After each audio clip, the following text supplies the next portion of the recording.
Hello दोस्तों। तो आप लोग कैसे हैं? आशा करता हूँ आप लोग ठीक होंगे। तो चलिए आज की क्लास में देखने वाले बहुत इंपॉर्टेंट सेशन होने वाला है, जिसमें हम करेंगे बिहार स्टेट। जो बिहार स्टेट का आप लोग तैयारी करते हो तो उसके लिए आज के लिए इंपॉर्टेंट क्वेश्चन प्रैक्टिस होगा, जिसमें हम लोग देखेंगे पीवाई क्वेश्चन। और ये आपका रहेगा पेपर 1, जो माध्यमिक कक्षा 9 to 10 के लिए होता है, तो उसके लिए पेपर 1 के लिए है। और रहेगा टॉपिक सोशल साइंस, जो सामाजिक विज्ञान रखे हैं तो उनके लिए सोशल साइंस का क्वेश्चन रहने वाला है, जिसमें से हम लोग पार्ट 1 में देखे थे। पार्ट 1 पिछला बार में पार्ट 1 कर लिए, तो पार्ट 2 में देखेंगे अकाउंट से लेके 100 क्वेश्चन।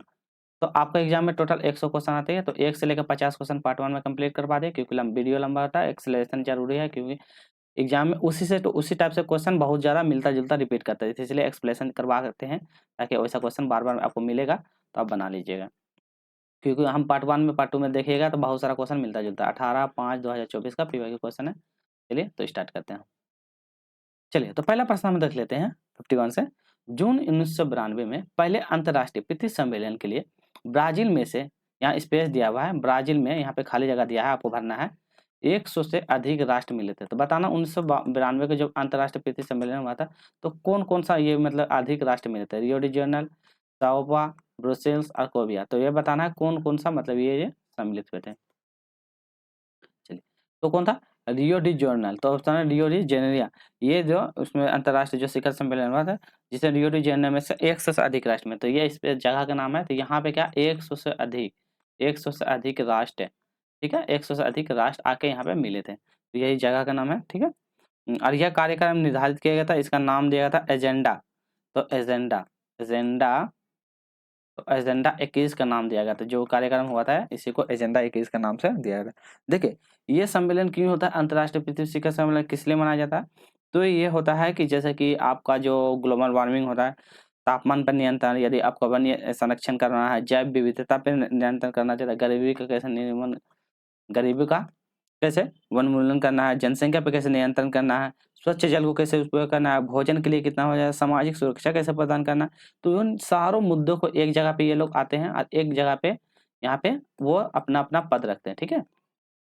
उस पद को फिर सब सुनवाई किया जाता है और उसके बाद एक फाइनल रिवीजन किया जाता है कि हाँ ठीक है, ऐसा है, ऐसा करना उचित रहेगा। तो यही होता है पृथ्वी सम्मेलन, ठीक है? तो याद रखिएगा।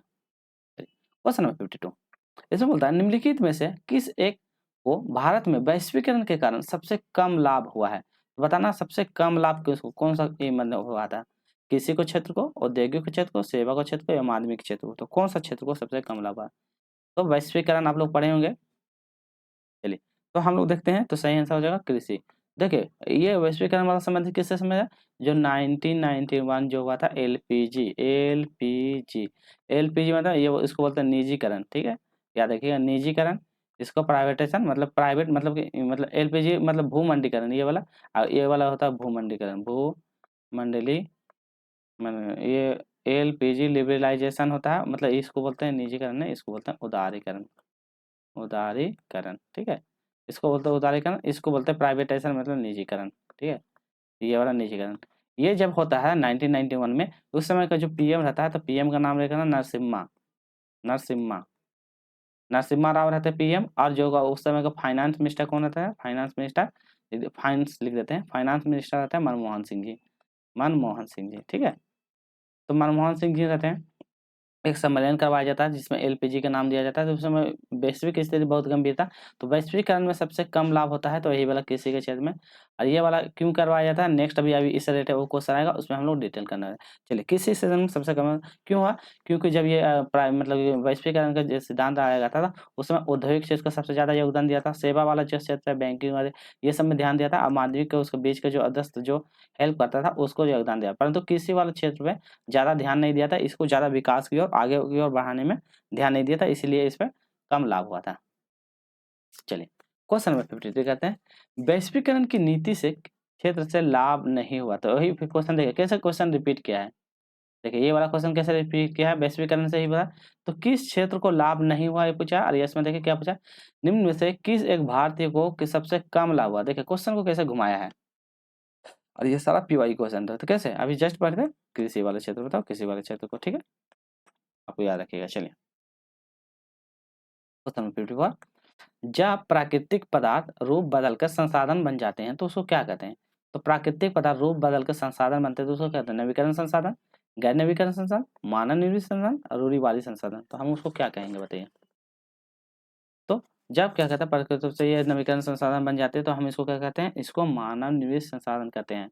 अब देखिए मानव निर्मित संसाधन होते क्या ये जानते हैं पहले। देखिए मानव निर्मित क्या होता है, जो मानव के द्वारा निर्माण किया जाता है, ठीक है। जैसे उसको संशोधन करके मानव अपने उपयोग में लाते हैं, जैसे कि इमारत, ठीक है। तो इमारत है, तो जैसे कच्चो लकड़ियाँ वगैरह सीमेंट वगैरह आदि करके इमारत बनाते हैं, घर बना लेते हैं रहने के लिए। जैसे पुल का निर्माण करते हैं, पुलों का निर्माण करते हैं, सड़क का निर्माण करते हैं। तो ये सब क्या मानव के द्वारा, सड़क मनुष्य के द्वारा झील का निर्माण किया जाता है, कुछ झील बनाया जाता है अपने सुविधा के लिए, मशीन का निर्माण किया जाता है। तो ये सब मानव निर्मित संसाधन होते हैं। एक होता है नवीकरण संसाधन। नवीकरण संसाधन वैसे होते हैं जिसको कहते हैं हम बार बार इस्तेमाल करते हैं, जैसे कि जल, ठीक है, वायु। तो ये सब जो है जल वायु हवा ये सब का इस्तेमाल, पवन ऊर्जा, ये सब ऊर्जा हम बार बार इसको इस्तेमाल कर सकते हैं, नवीकरण संसाधन। गैर नवीकरण संसाधन जिसको हम एक बार इस्तेमाल करके मतलब उसको उपयोग नहीं करते, जैसे कोयला, उसके बाद पेट्रोल। तो ये सब जो होता है एक बार इस्तेमाल करने के बाद इसको हम दोबारा इस्तेमाल नहीं कर सकते। चलिए क्वेश्चन 55, नर्मदा बचाओ आंदोलन संबंधित है सरदारी सरोवर बांध से, टिहरी बांध से, हीराकुंड बांध से, गांधी सागर बांध से। बताइए नर्मदा संबंध मतलब किससे बचाने से मतलब संबंधित है। तो आपका हो जाएगा नर्मदा नहीं, कौन सा, सरदार सरोवर बांध। तो ऑप्शन नंबर ए हो जाएगा सरदार सरोवर बांध। अब जानते हैं सरदार सरोवर बांध के क्या मतलब बता, ये कहाँ पे है ये बताइए पहले। सरदार सरोवर बांध आपका कहाँ है, गुजरात में। तो गुजरात, तो आपका गुजरात में है, गुजरात के कहाँ कौन सा जिला से निकलता है, तो ये नर्मदा के केवड़िया वाला जिला, तो केवड़िया, केवड़िया जिले, तो गुजरात के केवड़िया जिले से ये बाहर निकलती है। तो ये भी आपको याद रखना है, गुजरात में है। आप जानते हैं नर्मदा बचाओ आंदोलन चलाया क्यों गया था। ये इनका आंदोलन का नेतृत्व जो किया था मेघा, नाम लिखेगा मेघा पटनायक। तो क्या नाम था, मेघा पाटकर। तो मेघा पाटकर जो था इस आंदोलन में सबसे ज्यादा योगदान दिया था नर्मदा बना। क्यों, क्योंकि उस समय जो ये आंदोलन करा रहा था पानी के जगह बाढ़ उठ की वजह से ये हो जाता, तो उसी के द्वारा ये आंदोलन को चलाया गया था।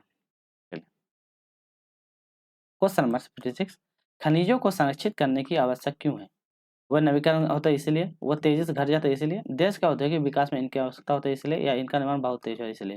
देखिए हम इसको क्यों मतलब कि संरक्षित करेंगे। तो इसको संरक्षित करने के क्यों, तो इसको संरक्षित करने के लिए हम क्या कहते हैं, वो तेजी से घट रहे हैं ये तो सही है, देश के योगदान का संतान कहते हैं। तो हमको ये तेजी से ज़्यादा घट रहा है ये तो सही है। उसके बाद देश के आर्थिक विकास में भी आवश्यकता है। तो ऑप्शन नंबर 2 और 3 कहीं पे है 2 और 3, ऑप्शन नंबर बी हो जाएगा। नवीकरण है ऐसा नहीं इसलिए नहीं, इनका निर्माण ऐसा भी नहीं।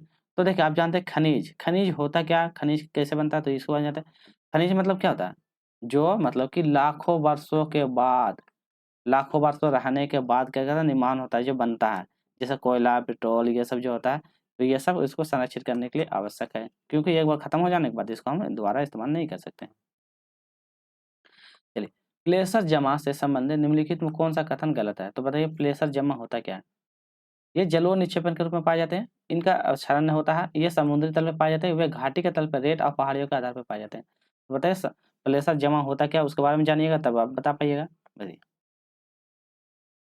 तो क्या होगा, प्लेसर एक खनन विधि है और प्लेसर को पानी गुरुत्वाकर्षण का उपयोग कर सोने के आसपास। तो इसका चलिए इसका पहले आंसर की ओर हम लोग बढ़ देते हैं, उसके बाद हम लोग आगे एक्सप्लेन करेंगे। तो पानी जमा क्षरण होता है और वो समुद्र तल में पाया जाता है। तो पानी जमा क्षरण होता है और समुद्र के तल में पाया जाता है। तो ये वाला दो ऑप्शन है 2 और 3 जो होता है गलत है। तो 2 3 यहाँ पे ऑप्शन नंबर बी ये गलत है। यहाँ पे पूछा गलत है तो गलत लिखना है। सबसे पहले ये जलोढ़ मिट्टी का पतन पाया जाता है ये तो सही है। इस पानी का क्षरण हो गया, ये घाटी के तल के रेत और पहाड़ियों के आधार पर पाया जाता है ये सही है। अब जानते हैं प्लेसर क्षरण होता क्या है, इसके बारे में जानते हैं। देखिए जानते हैं प्लेसर क्षरण क्या था, पानी और गुरुत्वाकर्षण का उपयोग करके क्या करता है, सोने के जो भी है मान लीजिए सोने हैं, तो उसके पास आसपास पर मिट्टी के कण पाए जाते हैं, ठीक है, मिट्टी के कण वगैरह था उसको जो अलग करने के लिए इस्तेमाल करते हैं। तो यही प्लेसर जमा विधि के नाम से ही जाना जाता है। तो मिट्टी के कणों को अलग करना है, मतलब सोने की वस्तुओं से उसको अलग करना ही यही कहलाता है। या अन्य शब्द में कह सकते हैं जैसे खनिज का जो भी है, खनिज वाले पदार्थ है उनको पहाड़ियों से अलग करके जलोढ़ मिट्टी के द्वारा जो भी उसको लाया जाता है, तो उनको क्या कहते हैं, जमाव को, इस जमाव को अलाव करना, अलगाव करना यही होता है, उसी के अंतर्गत में कहा जाता है। चलिए इसमें कौन कौन सा खनिज पाया जाता है, जैसे सोना पाया जाता है, उसके बाद प्लेटिनम पाया जाता है, प्लेटिनम पाया जाता है, हीरा पाया जाता है, उसके बाद हीरा के बाद फिर मैग्नेटाइट पाया जाता है, ये सब इसमें पाया जाता है। चलिए हाजिरी, विजयपुर, जगदीशपुर पाइपलाइन इन राज्यों में नहीं गुजरती है। तो बताना कौन सा पाइपलाइन नहीं गुजरती? उत्तर प्रदेश, मध्य प्रदेश, गुजरात या महाराष्ट्र। तो कौन राज्य से नहीं होकर गुजरती है? तो आपका महाराष्ट्र राज्य से होकर नहीं गुजरती। यार ये कौन सा पाइपलाइन? ये गैस पाइपलाइन। तो ये भी याद है, गैस पाइपलाइन है। चलिए क्वेश्चन नंबर 59, कारापारा मतलब काकरापारा परमाणु ऊर्जा स्टेशन कौन सा राज्य में है? महाराष्ट्र, आंध्र प्रदेश, कर्नाटक, गुजरात। तो काकरापारा आपको नाम से ही पता चल गया होगा, पर गुजरात में है। तो याद रखिए गुजरात में। और ये कौन सा मतलब कि गुजरात का तापी मतलब तापी वाले जो तापी जिला है उसके मतलब के क्षेत्र से होकर ये प्रभावित होता है। वन विस्तार के नजरिए से भारत विश्व में कौन सा स्थान? वन विस्तार को बताना, 5वां, 8वां, 10वां, इनमें से कोई नहीं। तो वन विस्तार से बताइए कितना स्थान है? तो वन विस्तार से भारत है इसका 10वां स्थान। तो ऑप्शन में सी हो जाएगा 10वां। और जैसे 10 कौन कौन सा देश है तो वो भी जान लीजिएगा। सबसे बड़ा देश कौन होगा? रूस, कनाडा। नाम याद रखिएगा क्योंकि एग्जाम में हो सकता पूछ देगा। ब्राजील, बाद अमेरिका, चीन, ऑस्ट्रेलिया। ऑस्ट्रेलिया का बात हो जाएगा। उसके बाद डेमोक्रेटिक जो रिपब्लिक ऑफ कांगो है वो रिपब्लिक कन्वर्सन। फिर उसके बाद मतलब कि अर्जेंटीना। तो ये सब देश का नाम याद है। इंडोनेशिया, इंडोनेशिया और उसके बाद इंडोनेशिया के बाद भारत आता है। तो ये टोटल 10 देश है, 10 देश का नाम याद रखना है। चलिए, हमारे देश में हाल ही में वन क्षेत्र में वृद्धि हुई है। तो कौन सा है? प्राकृतिक वन के क्षेत्र में विकास हुआ, शुद्ध बोया गया क्षेत्र में विकास हुआ, विभिन्न एजेंसी द्वारा वृक्षारोपण हुआ उसमें, या कोयले? तो क्या हुआ? विभिन्न एजेंसी के द्वारा जो रोपे गए थे इसमें, ठीक है। अब विश्व वन दिवस कब मनाया जाता है? तो विश्व वन दिवस माना जाता है 21 मार्च को। 21 मार्च को विश्व वन दिवस माना जाता है। एजेंसियों द्वारा जो वृक्षारोपण किया गया इसमें सबसे ज्यादा वृद्धि देखा गया है। क्वेश्चन नंबर 62, भारत के किस स्थान पे पहला परमाणु ऊर्जा केंद्र स्थापित किया गया था? कलपक्कम, नरोरा, मतलब राणा प्रताप सागर या तारापुरम। तो कहाँ पे परमाणु ऊर्जा संयंत्र स्थापित किया गया है? तो कहाँ होगा? तारापुर। तो ऑप्शन नंबर डी हो जाएगा। तारापुर में क्या हो जाएगा? ये स्थापित किया था पहला परमाणु मतलब विद्युत कहाँ पे था? मतलब कब स्थापित किया था? 1969 में। और कहाँ पे? जगह का नाम बताइएगा। तो महाराष्ट्र का तारापुर। तो महाराष्ट्र, महाराष्ट्र में। तो महाराष्ट्र की जगह का नाम है तारापुर, यहीं पे, ठीक है। चलिए क्वेश्चन नंबर 63, मुंबई हाई क्यों प्रसिद्ध है? मुंबई हाई क्यों प्रसिद्ध है? खनिज तेल के लिए, तेल शोधक कारखाना के लिए, कोयले के निर्माण के लिए, परमाणु शक्ति के निर्माण के लिए। तो आपका खनिज तेल के संसाधनों के लिए, खनिज तेल के लिए ये फेमस है मुंबई हाई। चलिए क्वेश्चन नंबर 64, कच्चे ऊर्जा का स्रोत में प्राप्त ऊर्जा अप्राप्त करने के लिए खर्च की गई ऊर्जा का अनुपात कच्चे ऊर्जा का स्रोत को खाली जगह यहाँ पे क्या कहते हैं वो पूछा गया। तो बताइए कच्चे ऊर्जा का स्रोत को खपत अनुपात, ईंधन अनुपात, ऊर्जा उपज अनुपात, जूल अनुपात। तो ऊर्जा उपज अनुपात कहते हैं। तो इसको हम ऊर्जा उपज अनुपात का नाम से जानते हैं। क्वेश्चन नंबर 65, टाटा आयरन एवं स्टील कंपनी का स्थापना कब किया? बताइए टाटा आयरन कहाँ पे है ये भी बताइएगा। 1854, 1907 में, 1915 में, 1923 में।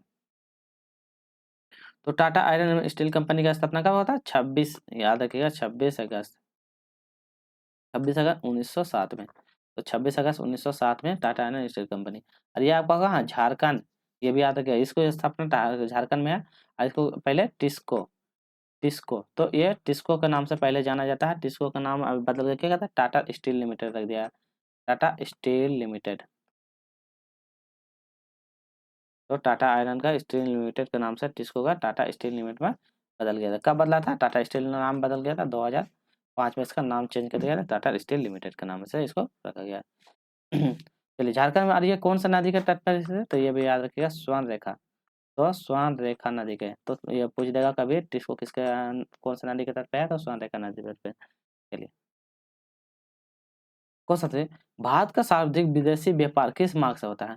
स्थल मार्ग, वायु मार्ग, जलवायु मतलब समुद्री मार्ग या पाइपलाइन। तो बताइए सबसे ज्यादा व्यापार कहाँ से होता है आपका? समुद्र मार्ग से। क्यों? क्योंकि समुद्र मार्ग में जल में से मतलब जल के माध्यम से क्या होता है आपका ईंधन का भी खपत कम हो रहा है। सामान को ले जाने आने में भी आपका आयात निर्यात करने में भी वस्तु का भी मतलब प्राइस भी कम पड़ रहा है। जैसे कि भारत में टोटल क्या हो जाएगा? 95% व्यापार जो होता है, 95% व्यापार, इसमें से 70% व्यापार जो होता है कहाँ से होता है? ये समुद्र से होता है या पानी से। तो समुद्र 70% होता है, जो बच जाता है वो सिर्फ आपका मालगाड़ी हो गया, बस हो गया, एरोप्लेन्स हो गया, ये सबसे लिया जाता है। चलिए इतना हो गया। आप जानते हैं विश्व में सबसे व्यस्त जलमार्ग कौन सा है? वो से भी याद रहेगा। विश्व में सबसे व्यस्त सबसे व्यस्त जलमार्ग कौन सा हो जाएगा, तो बताइए। अंटार्कटिका। तो अंटार्कटिक जलमार्ग, तो याद रखिए अंटार्कटिक जलमार्ग। तो अंटार्कटिक जलमार्ग। दूसरा क्वेश्चन पूछ देगा, विश्व में सबसे व्यस्त नहर, तो व्यस्त नहर बोलेगा तो राइन नदी। कौन सा? राइन नदी। इंपॉर्टेंट है, ये सबको ध्यान रखिएगा क्योंकि यही सब आपका एग्जाम में बनेगा और ये सब क्वेश्चन हो सकता है, पूछ भी सकता है। तो सबसे व्यस्त नहर का नाम होगा राइन नदी। चलिए, दो हो गया, दो क्वेश्चन रखिएगा। एक तो और क्वेश्चन कर लीजिएगा, व्यस्त नहर हो जाएगा कील नहर। अच्छा, व्यस्त नदी, अच्छा नदी यहाँ पे बोलेगा, नहर नहीं। व्यस्त नहर बोलेगा, ये राइन जो हो जाएगा ये नदी के अंतर्गत में। व्यस्त नदी, नदी बोलेगा तो राइन नदी हो जाएगा। और नहर जब बोलेगा, नहर, तो नहर में आ जाएगा आपका कील नहर। कौन सा? कील नहर। तो नहर में बोलेगा तो कील, नदी में बोलेगा तो राइन, और सबसे बेस्ट बोलेगा तो अंटार्कटिक। ये याद रखिएगा। पारादीप पतन किस राज्य में स्थित है? आंध्र प्रदेश में, उड़ीसा में, तमिलनाडु में, पश्चिम बंगाल में। तो पारादीप पतन कहाँ पे स्थित है ये बताना है। तो आपका उड़ीसा राज्य में स्थित है, तो उड़ीसा में पारादीप पतन है, उड़ीसा में। क्वेश्चन 68, भारत में पहली रेलगाड़ी कितने किलोमीटर चलाई गई थी? 23 किलोमीटर, 13 किलोमीटर, 34 किलोमीटर, 42 किलोमीटर। तो पहली रेलगाड़ी कितने किलोमीटर? तो 34 किलोमीटर चलाई गई थी। अब देखिए रेलगाड़ी का जिक्र हुआ था, कहाँ से कहाँ कितना दूरी तक चलाया गया था, ये भी आपको याद रखना होगा। चलिए, तो 34 किलोमीटर सबसे पहले कहाँ से स्टार्ट हुआ? मुंबई से थाने के लिए। तो मुंबई से थाने के लिए चलेगा। मुंबई को बोलेगा कौन सा जगह? तो बोरीबंद। तो ये भी नाम याद रखिएगा, बोरीबंद। बोरीबंद वाले जगह है, बोरी बंदर मतलब बांध या बोरी बंदर वाले जगह है, यहाँ से चला गया था, थाने के बीच बिछाया गया था। तो ये भी आपको याद रखना है, ठीक है। चलिए, और रेल लाइन सबसे पहले आया कब था? तो ये आया 16 अप्रैल 1853 में। तो देखिए पहले बिछाया गया था और 16 अप्रैल 1853 में। तो ये भी हमको, कौन कंपनी था? LPG, GLP. तो जीएलपी कंपनी का गेल वाला है, रेलवे कंपनी के द्वारा शुरू, गेल इंडियन पेंसिलिन कंपनी के द्वारा शुरू किया गया था। चलिए, क्वेश्चन नंबर इसमें कहते हैं 69, भारत का सबसे लंबा राष्ट्रीय जलमार्ग। तो सबसे लंबा राष्ट्रीय जलमार्ग बताना, NH5, NH6, NH7, NH8। राष्ट्रीय जलमार्ग बताइए सबसे लंबा। कौन सा? NH7। तो याद रखिएगा NH। तो देखिए यहाँ बोलता सबसे लंबा, देखिए ऑप्शन के हिसाब से आना है, ऑप्शन के हिसाब से। यदि इससे ऑप्शन में दूसरा आता है तो बताना। अब बोलेगा भारत का सबसे लंबा राष्ट्रीय जलमार्ग NH44 है, NH44। परंतु हम ऑप्शन में दिया है NH44 नहीं दिया, तो NH44 नहीं दिया, इसलिए NH7 है, तो NH7। सबसे बड़ा बोलता है भारत का सबसे लंबा, तो NH44 होता है। तो ये आपको याद रखना है। अरे कहाँ से कहाँ तक है टोटल किलोमीटर बताएगा? तो 3744 किलोमीटर, 3745 किलोमीटर देगा। और आपका कश्मीर, कश्मीर से लेके कन्याकुमारी तक, तो कश्मीर जम्मू कश्मीर जो है, जम्मू कश्मीर से लेकर कन्याकुमारी, तो तमिलनाडु का कन्याकुमारी तक का ये मतलब पूरा कवर कर लेता है।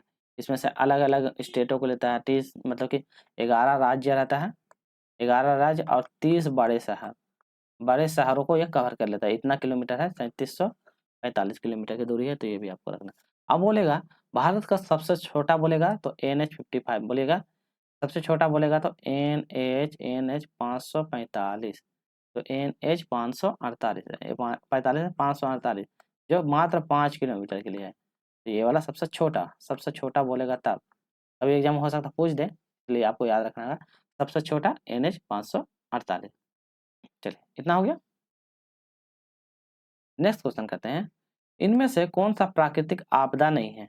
सुनामी, बाढ़, आतंकवाद, भूकंप। तो कौन सा आपदा नहीं है पूछा गया? तो कौन सा? आतंकवाद।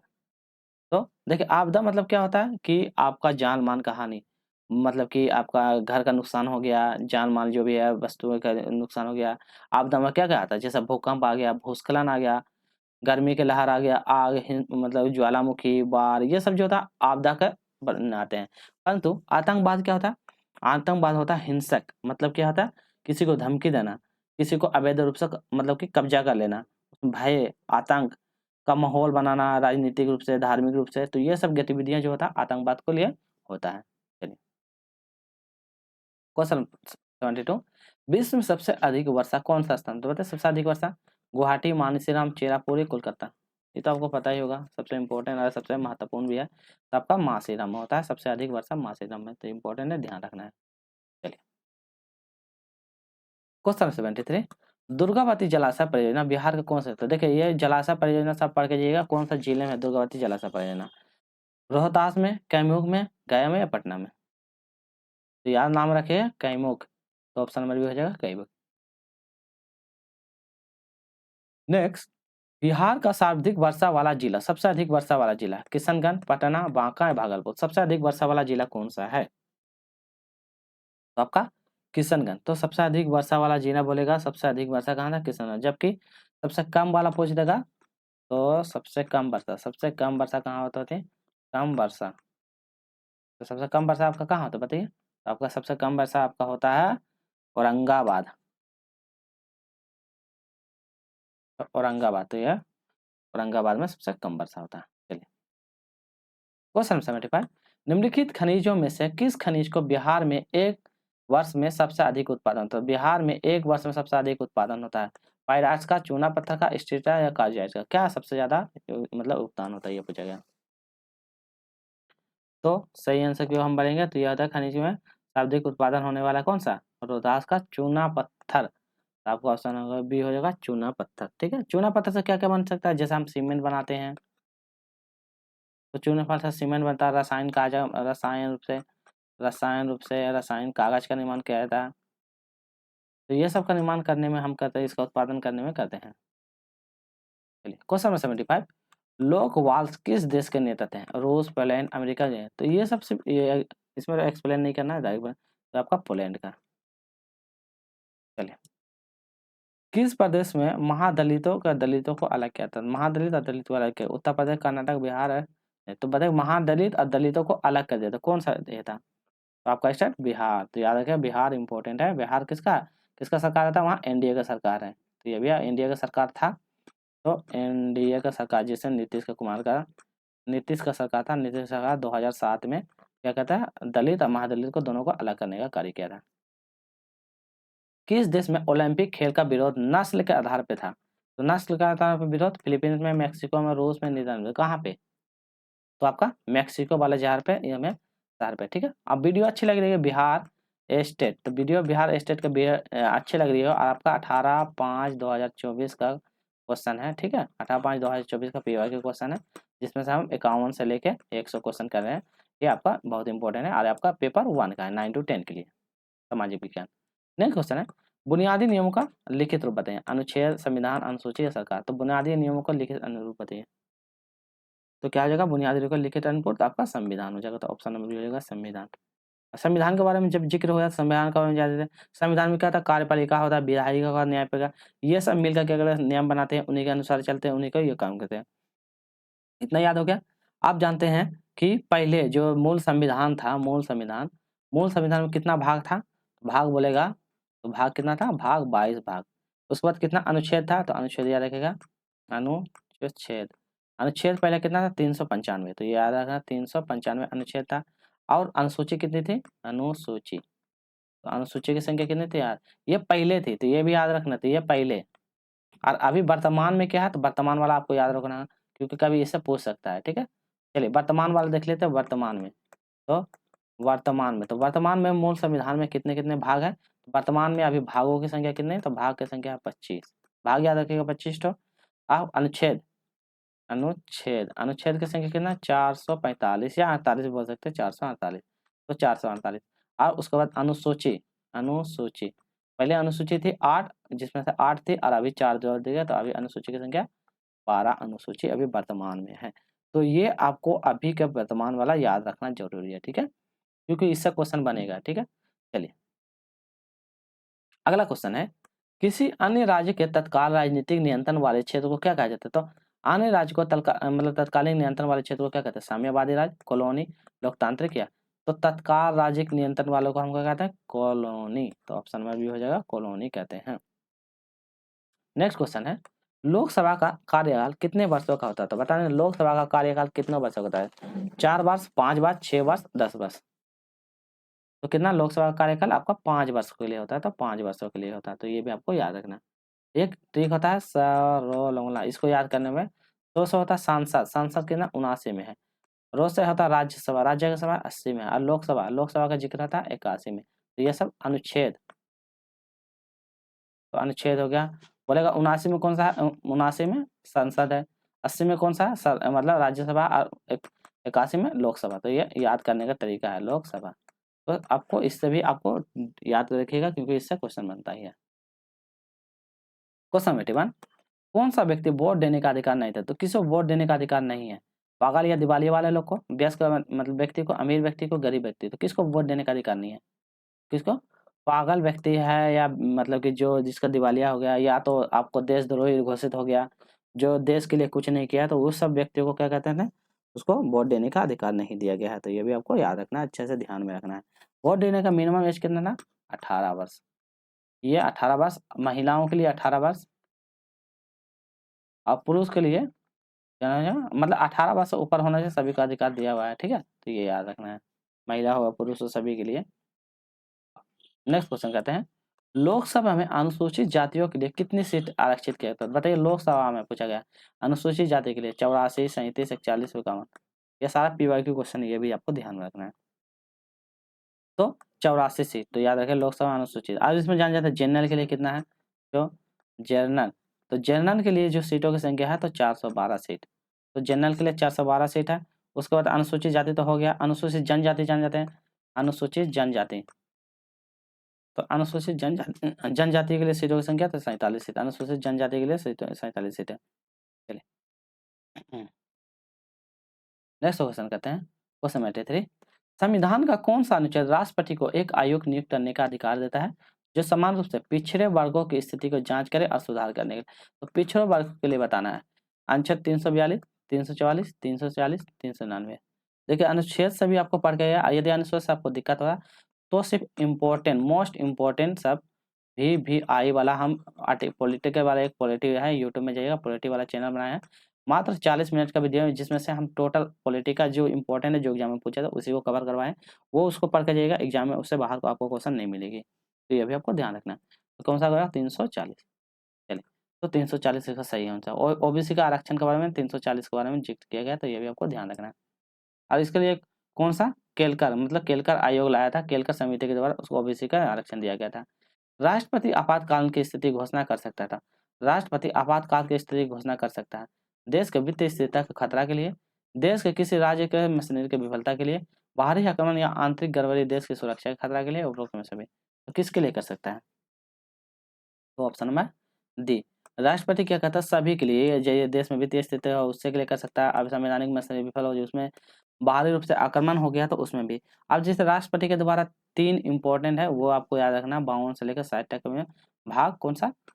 भाग 18, 18 में जिक्र किया है। टोटल भागों की संख्या कितना? 22 भाग है, जिसमें से 18 में जिक्र किया गया है। तो इसमें से अनुच्छेद 352, 300 मतलब 54 और 356 का जिक्र किया गया है। तो अब 352, 354 और 356 होता है क्या, उसके बारे में जान जाते हैं। देखिए, सबसे पहले राष्ट्र में आपातकाल हो जाता है, यदि राष्ट्रीय आपातकाल लग जाती है, राष्ट्रीय आपातकाल। तो राष्ट्रीय आपातकाल आपका 352 से संबंधित है। तो राष्ट्रीय आपातकाल का 352 से संबंधित। जब राष्ट्रीय आपातकाल हो जाएगा तब इसको याद रखिएगा, बहुत इंपॉर्टेंट है, इसको ध्यान रखेगा। दूसरा में यदि राष्ट्रपति संबंधित रूप से विफलता हो जाता है तो ये आपका 356, तो ये 356 का आ जाएगा। और लास्ट में आंतरिक देश की सुरक्षा या गड़बड़ी हो जाएगा, या वित्तीय स्थिति आ जाएगा, वित्तीय स्थिति का आप आ जाएगा, वित्तीय स्थिति आ जाएगा, तो यह 360 के अंतर्गत में आता है। तो ये तीनों इंपॉर्टेंट है, ध्यान रखिए, ये क्वेश्चन बनता ही है। किस संविधान संशोधन के अनुसार लोकसभा का कार्यकाल 6 वर्ष किया गया था? तो बताओ 6 वर्ष किया गया था। 42वां संविधान संशोधन, 44वां, 46वां, 48वां। पहले था 5 साल था, तो उसको बढ़ा के क्या करा, 6 वर्ष कर दिया। तो कौन सा संविधान संशोधन? तो आपका हो जाएगा 42वां संविधान संशोधन था, जिसमें से इसको बढ़ा के 6 कर दिया। परंतु फिर बाद में इसको संशोधन, पहले याद रखिएगा 42वां, तो 42वां में 1976 वाला संविधान संशोधन आया था, जिसको बढ़ाकर पहले 5 था तो उसको बढ़ाकर 6 कर देगा। परंतु फिर इसको क्या कहता है, इसको फिर घटाया गया था और इसको फिर सुधारा किया गया था। कौन सा संविधान संशोधन? तो 44वां संविधान संशोधन। तो 44वां संविधान संशोधन के द्वारा इसको क्या कहता था, फिर घटा कर क्या 1978 में लाया गया था। तो उसको घटा कर इसको क्या कहता, 5 वर्ष कर दिया गया था। तो ये भी आपको याद रखना है। पहले इसको ला के 6 वर्ष कर दिया गया था, फिर इसको ये संशोधन लाया था 1978 में, फिर घटा के इसको 5 वर्ष कर दिया गया था। इतना याद रखिएगा। आप जैसे संविधान का 42वां संविधान को अन्य नाम से भी जानते हैं, इसको हम 42वां संविधान संशोधन जो है 42वां संविधान संशोधन, इसको स्वर्ण सिंह, तो स्वर्ण सिंह समिति के नाम से भी स्वर्ण सिंह तो समिति के नाम से भी जानते हैं। तो इसको स्वर्ण सिंह समिति के नाम से जानते हैं, या फिर हम इसको लघु संविधान के भी नाम से जानते हैं, लघु संविधान। कभी पूछ देगा लघु संविधान कौन सा संविधान, तो 42वां संविधान संविधान। स्वर्ण सिंह समिति कौन सा संविधान, तो 42वां संविधान संशोधन। तो ये सब आपको बोलना पड़ेगा, ये सब एग्जाम में आप एकदम अच्छा से याद रखिएगा, काटा कि इससे क्वेश्चन आपको आए तो आप बना लीजिएगा। चलिए नेक्स्ट क्वेश्चन को बढ़ते हैं हम लोग 86। भारत के कितने राज्यों में विधान परिषद है? 2, 4, 6, 5। तो कौन कौन राज्यों में विधान परिषद है? तो कौन कौन राज्य में? 6 राज्यों में। तो यार ऑप्शन नंबर सी हो जाएगा, 6 राज्यों में विधान परिषद। कौन कौन सा राज्य है? राज्यों का नाम लिखा, आंध्र प्रदेश एक हो जाएगा, आंध्र प्रदेश पहला हो जाएगा आंध्र प्रदेश। उसके बाद हो जाएगा उत्तर प्रदेश, यूपी लिख देते हैं। उसके बाद फिर लिख देते हैं उत्तर प्रदेश के बाद क्या हो जाएगा, बिहार हो जाएगा। 3 हो गया बिहार, बिहार के बाद कर्नाटक, कर्नाटका। उसके बाद महाराष्ट्र, और उसके बाद कर्नाटक महाराष्ट्र, उसके बाद तेलंगाना, तेलंगाना। तो ये सब इतना स्टेट है, 6 स्टेट है जहाँ पे क्या है, 2 राज्यों का विधान परिषद है। इंपॉर्टेंट ध्यान रखिएगा। नेक्स्ट है, भारत का सर्वोच्च न्यायालय न्यायाधीशों की नियुक्ति कौन करता है? सर्वोच्च न्यायालय के न्यायाधीश की नियुक्ति राज्यपाल, प्रधानमंत्री, राष्ट्रपति, उपराष्ट्रपति। तो सर्वोच्च न्यायालय के न्यायाधीशों की नियुक्ति कौन करता है? तो न्यायाधीशों की नियुक्ति कौन, राष्ट्रपति के द्वारा किया जाता है। आइए कौन सा अनुच्छेद, आर्टिकल याद रखेगा, आर्टिकल 124। तो आर्टिकल 124 में जिक्र किया गया, इसके बारे में बताया गया 124 का 2, 124 का 2, आर्टिकल 124 का 2 का तहत इसमें बताया गया उसके बारे में कैसे कैसे करना है। भारत में संविधान का संरक्षण, तो संविधान के संरक्षण के लिए कौन, यदि उसमें संशोधन, यदि उसमें तो कोई मतलब ये क्या करता है, विद्रोह कर रहा तो उसका संशोधन के लिए कौन करता है? भारत का राष्ट्रपति, संसद, चुनाव आयोग, उच्चतम न्यायालय। तो कौन संविधान का संरक्षक होता है, किसे माना जाता है? तो सर्वोच्च न्यायालय जो होता है सुप्रीम कोर्ट। तो उच्च न्यायालय मतलब कि सर्वोच्च न्यायालय, तो इसका सही आंसर हो जाएगा भारत के संविधान का संरक्षण सर्वोच्च न्यायालय हो जाएगा। तो सर्वोच्च न्यायालय हो जाएगा, उच्चतम न्यायालय या सर्वोच्च न्यायालय। नेक्स्ट क्वेश्चन करते हैं, प्राथमिक शिक्षा को मौलिक अधिकार का संविधान कब जगह दिया गया था? प्राथमिक शिक्षा को मौलिक अधिकार के संविधान 2000, 2001, 2002, 2003 में कब दिया गया था, ये पूछा है। तो आपका 2002 में। तो मौलिक अधिकार के बारे में क्या, मौलिक अधिकार आपका 12 से लेकर कितना 35 के बीच में है। तो 12 से लेकर 35 के बीच में मौलिक अधिकार का जिक्र किया गया है। मौलिक अधिकार में बहुत सारा आता है, जैसे कि क्या है, स्वतंत्रता का अधिकार, स्वतंत्रता का अधिकार क्या हो जाएगा, स्वतंत्रता, स्वतंत्रता का अधिकार 25 में। फिर उसके बाद समानता का अधिकार, मतलब अलग अलग अधिकार है, जैसे कि समानता का अधिकार, फिर उसका शोषण का विरुद्ध अधिकार, शोषण के विरुद्ध का 23 से लेके आपका 24 के बीच में। तो तरह तरह का होता है, टोटल 5-6 है। तो उसका संवैधानिक मतलब उपचारों का अधिकार दिया गया है, स्वतंत्रता का, भाषा अपनाने मतलब कि अपनी भाषा को मतलब कि ये करने का अधिकार था, अलग अलग अधिकार है, वो भी आप लोग डिटेल वाला पढ़ लीजिएगा, ठीक है। चलिए नेक्स्ट है, भारत में महिलाओं का आरक्षण की व्यवस्था कहाँ किया गया था? लोकसभा में, विधानसभा में, पंचायती राज में, मंत्रिपरिषद में। तो आरक्षण, महिलाओं के लिए आरक्षण आपका पंचायती राज में किया गया था, पंचायती राज में इनका आरक्षण दिया गया। परंतु फिर इसको क्या गया था, पंचायती राज में आरक्षण के बाद फिर इसको सुधार किया गया था, जिसमें महिलाओं को आरक्षण आपको कहाँ गए, आपको महिलाओं का आरक्षण और एक जगह दिया गया था, आपका लोकसभा में भी दिया गया था, जिसमें 2023 में सुधार किया गया था, जिसमें महिलाओं के लिए लोकसभा में, लोकसभा में भी इनको आरक्षण दिया गया था 1/3 भाग में। तो 1/3 भाग में उनका आरक्षण का अधिकार दिया गया है। चलिए नेक्स्ट क्वेश्चन है, क्वेश्चन नंबर 91, निम्नलिखित में से किसे बुराई या भारतीय संविधान द्वारा अवैध घोषित किया गया? तो किस बुराई को भारतीय संविधान द्वारा अवैध घोषित किया? इंसानों का गलत व्यवहार, बेगार, बलात्कार या इनमें से भी? तो किसको मतलब कि अवैध घोषित किया गया है? तो ऑप्शन नंबर डी हो जाएगा, इंसानों का गलत व्यवहार, बेगार करना या बलात्कार, ये सब जो होता है मतलब बाल श्रम, ये मतलब बाल श्रम मतलब बच्चों को जो होता है ये बाल श्रम होता है, बलात्कार नहीं। बाल श्रम जो होता है इसको क्या कहते हैं, गलत व्यवहार के रूप में लाया गया है। चलिए नेक्स्ट क्वेश्चन है, बाल श्रम के बारे में जब किया गया तो कितना 14 वर्ष के बच्चों के लिए मतलब कि यहाँ काम पे नहीं है, तो ये आर्टिकल 23 से लेकर 24 में जिक्र किया, 14 वर्ष से कम बच्चों को क्या गया काम पे नहीं लगा सकते, ये इसको बोलते हैं शोषण के विरुद्ध अधिकार। तो शोषण के विरुद्ध, विरुद्ध अधिकार, तो शोषण के विरुद्ध अधिकार का जिक्र किया है 23 से 24 के बीच में, ये भी आपको ध्यान में रखना है। क्वेश्चन नंबर 92, इसको कलर चेंज करने दो 1 मिनट। चलिए इसमें बोलता है एक भारतीय नागरिक को प्रथम अपील दायरा करने के लिए कितना शुल्क देना? यदि आप अपील करते हैं तो कितना आपको शुल्क देना पड़ता है? 10 रुपया, 50 रुपया, 20 रुपया, इनमें से कोई नहीं, बताइए। तो आपको एक भी रुपया शुल्क नहीं देना पड़ता है। ऑप्शन नंबर डी हो जाएगा, आपको एक भी रुपया शुल्क नहीं देना पड़ेगा। और इसमें क्या है, अपील करने के लिए राइट टू एजुकेशन, तो आरटीआई एक्ट, तो RTI act right to education का अधिकार दिया है 19 का आर्टिकल, आर्टिकल आपका 19 में जिक्र किया राइट टू एजुकेशन मतलब सूचना प्राप्त करने का अधिकार। ये कब लाया गया था? तो आपका 2005 में आया गया था। तो 2005 में राइट टू एजुकेशन का अधिकार आपको 2005 में लाया गया है। क्वेश्चन 93, राज्यसभा का सभापति कौन होता है? राष्ट्रपति, उपराष्ट्रपति, प्रधानमंत्री, लोकसभा। देखिए कितना क्वेश्चन रिपीट कर रहा है बार बार क्वेश्चन। तो ये कौन सा? उपराष्ट्रपति हो जाएगा, तो ऑप्शन नंबर बी हो जाएगा उपराष्ट्रपति। और उपराष्ट्रपति सभापति या सभापति का जिक्र, जैसे सभापति या सभापति का कौन सा आर्टिकल, आर्टिकल 89 में जिक्र, सभा सभापति का जिक्र किया आर्टिकल 89 में होता है, ठीक है। और उपराष्ट्रपति पद का बारे में जिक्र किया है कौन सा? अनुच्छेद आर्टिकल, आर्टिकल कितना? 64 में। तो ये भी आपको याद रखना है। नेक्स्ट क्वेश्चन है, किसी देश के भीतर विरोधी समूह के बीच हिंसक संघर्ष, तो हिंसक संघर्ष जो इतना तीव्र हो जाता है जैसे युद्ध हो जाता है, कौन सा हिंसक संघर्ष इतना तीव्र हो जाता है जिसमें युद्ध हो जाता है? गृह युद्ध, छाव युद्ध, औपनिवेशिक युद्ध, इनमें से कोई नहीं। इतना ज्यादा ही हिंसक हो जाता है जिसमें कारण आपको युद्ध फैल जाता है। तो आपका कौन सा युद्ध हो जाएगा? तो आपका गृह युद्ध, जिसको बोलते हैं होम युद्ध, वर्ल्ड वार, ठीक है। होम वर्ल्ड वार नहीं, गृह युद्ध मतलब हिंसक जो होता है बहुत ज्यादा। सबसे पहले गृह युद्ध जो हुआ था अमेरिका में हुआ था। कहाँ? अमेरिका, अमेरिका, अमेरिका में कहाँ पे हुआ था? कहाँ पे? ये 1861 सबसे पहले ना, मतलब अमेरिका में गृह युद्ध हुआ था 1865 में, 1861 और 65 में हुआ था। उसके बाद ब्रिटेन में भी हुआ था। तो ब्रिटेन में आपका कहाँ पर? तो ब्रिटेन में हुआ 1642 से 51, 1642 से लेकर 51 में हुआ था, ब्रिटेन में युद्ध हुआ था। स्पेन में भी हुआ था 1936 में, स्पेन, स्पेन में 1936। हो सकता है अगला बार एग्जाम में आप एग्जाम देने जाए तो ये पूछ सकते तो होता है अमेरिका में कब हुआ था, ब्रिटेन में कब हुआ था, तो ये डेट आपको याद रखना है। चलिए नेक्स्ट क्वेश्चन नंबर 97, सत्ता की साझेदारी के निपटारे में लोकतंत्र के बारे में निम्न में से कौन सा कथन सही है? तो बताना सत्ता की साझेदारी के लिए कौन सा कथन सही है? लोगों की नागरिक शक्ति का स्रोत है। लोकतंत्र लोक स्वभाव और संस्थाओं के लिए खुद शासन करते हैं। लोकतंत्र में समाज मौजूद विविध समूह और उचित सम्मान दिया जाता है। लोकतंत्र में यदि निर्णय लेने की शक्ति बिखरी हुई है तो त्वरित निर्णय लेने और उन्हें लागू करना संभव नहीं। तो इसमें बोलता कौन सा कथन सत्य नहीं पूछा है, नहीं देख के ध्यान देना है।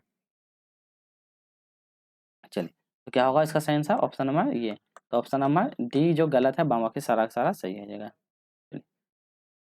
96 में कहते हैं निम्नलिखित में किस देश का दो दलीय प्रणाली है? तो कौन सा दो दलीय प्रणाली? बांग्लादेश, यूएसए, चीन या रूस? बताइए। तो दो दलीय प्रणाली यूएसए, तो याद रखें ऑप्शन नंबर बी यूएसए दो दलीय प्रणाली है। यूएसए तो इंपॉर्टेंट है, इसको ध्यान रखना है। जैसे कि दो दलीय प्रणाली यूएसए कौन कौन सा है? तो एक होता है रिपब्लिकेशन, रिपब्लिकेशन REPUBLI रिपब्लिकेशन, तो रिपब्लिकन एक होता है और एक दूसरा दल है। तो दो दलीय का नाम याद रखें, एक डेमोक्रेटिक, डेमोक्रेटिकल या डेमोक्रेटिक्स, यस यस, तो डेमोक्रेटिक्स, दो दल पार्टी का नाम याद रखना आपको इम्पोर्टेंट है। 97, लोकतंत्र का मूल रूप क्या है? राजनीतिक, सामाजिक, आर्थिक परिमाण, सैन्य परिमाण, प्रतिबंध और सीमित कल्याणकारी और गरीब परिमाण। तो लोकतंत्र का मूल रूप क्या होगा? राजनीतिक, सामाजिक और आर्थिक रूप से परिमाण जो होता है इसका मूल रूप हो जाता है। 98 में कहते हैं किसी देश का सकल घरेलू उत्पाद को शुद्ध घरेलू उत्पाद को योग क्या होता है? तो देखिए सकल घरेलू उत्पाद और शुद्ध घरेलू उत्पाद को योग को क्या कहते हैं? औपचारिक अर्थव्यवस्था कहते हैं। घरेलू देश में विदेशी मुद्रा की कमाई कहते हैं। वस्तु और सेवाओं की खपत का सब्सिडी या उत्पादन प्रक्रिया की पूंजी की खपत, क्या हो जाएगा? ऑप्शन नंबर उत्पादन प्रक्रिया में पूंजी की जो खपत होती है, तो ऑप्शन नंबर। अब जानते हैं कि इसमें जो बोला है सकल घरेलू जीडीपी मतलब जो जीडीपी, ठीक है, ग्रॉस डोमेस्टिक प्रोडक्ट, ये क्या होता है? तो देखिए सकल घरेलू उत्पाद कहते क्या कि किसी भी देश है, किसी देश में जो होता है एक साल के अंदर एक सीमा है, मान लो ये सीमा है, एक साल के अंदर जिसमें से हम क्या कहते हैं आर्थिक मतलब देश के जो निवासी रहते हैं या गैर निवासी जो रहता है, भारत में जो भी अर्जित किए गए कितना भी मतलब देश के अंदर अर्जित किया गया या गैर आर्थिक जितना भी आय अर्जित किया जाता है उसको कहते हैं जीडीपी, ग्रॉस डोमेस्टिक प्रोडक्ट कहते हैं। और एक होता है जीएनपी। जीएनपी क्या होता है?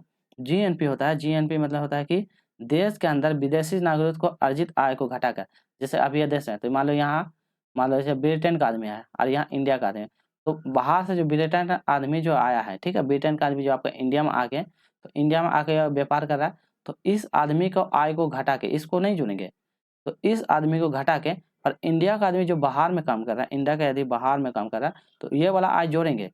मतलब वो बाहर में आके यहाँ काम कर रहा है तो उसका पैसा घटा के, इसलिए बोलता है किसी देश के नागरिक को अर्जित आय को घटाकर देश में रहने वाले नागरिक द्वारा अर्जित आय को जोड़कर जो किया जाता है उसको बोलते हैं जीएनपी कहते हैं। तो ये भी आपको रखना है। अब भारतीय वित्त आय निकालने का डेट क्या है? 1 अप्रैल से लेकर 31 मार्च। तो 31 मार्च में आपका क्या कहता है? वित्त मतलब कि भारतीय वित्त वर्ष माना जाता है। तो ये भी आपको याद रखना है। चलिए क्वेश्चन नंबर 99, निम्नलिखित में से कौन सा कथन सहभागिता न्याय की अवधारणा को सर्वोत्तम दर्शाता है? पहला है सार्वजनिक परीक्षण में कानून कानूनी के माध्यम से प्राप्त करना, सक्रिय भागीदारी के लोकतंत्र भागीदारी के माध्यम से न्याय प्राप्त करना, धार्मिक और आध्यात्मिक प्रथाओं के लिए न्याय प्राप्त करना, और अंतर्राष्ट्रीय संविधान को समझौते के लिए न्याय प्राप्त करना। बताइए क्या होगा? तो सहभागिता न्याय अवधारणा को सर्वोत्तम दर्शाता है। क्या क्या हो जाएगा? उनकी सहभागिता, उनके लोकतांत्रिक माध्यम। तो उसका नंबर ऑप्शन बी, उनकी लोकतांत्रिक भागीदारी के द्वारा न्याय प्राप्त करना। तो ऑप्शन नंबर बी हो जाएगा। चलिए आज का अंतिम प्रश्न, आधुनिक युग में प्रत्यक्ष लोकतंत्र कहाँ से है? तो देखिए पॉलिटिक्स कितना क्वेश्चन है। तो आधुनिक युग में प्रत्यक्ष लोकतंत्र कहाँ से? ब्रिटेन से, भारत से, फ्रांस से, स्विट्जरलैंड से। तो आपका स्विट्जरलैंड। तो ऑप्शन नंबर डी हो जाएगा, स्विट्जरलैंड से लिया गया है। चलिए तो आज के लिए इतना ही वीडियो रखेंगे। और भारत में बोलेगा कि भारत में सबसे लिखित बोलेगा तो लिखित, भारत में सबसे लिखित संविधान आपका भारत का। तो सबसे लिखित और लंबा संविधान बोलेगा तो भारत में। वीडियो अच्छी लगी तो लाइक कीजिएगा, शेयर कीजिएगा, जो नए हैं चैनल को जरूर सब्सक्राइब कीजिएगा। फिर मिलेंगे, इसका जो नेक्स्ट पार्ट आएगा, जो भी प्रीवियस क्वेश्चन है स्टेट का, जो पेपर 1 का, उसका स्टेट का देखेंगे पेपर 1 का, फिर उसके बाद पेपर 2 का भी ओवरऑल करवाएंगे। तो पेपर 1 का स्टेट का नेक्स्ट पार्ट में मिलेंगे। आज के लिए इतना ही। जय हिंद।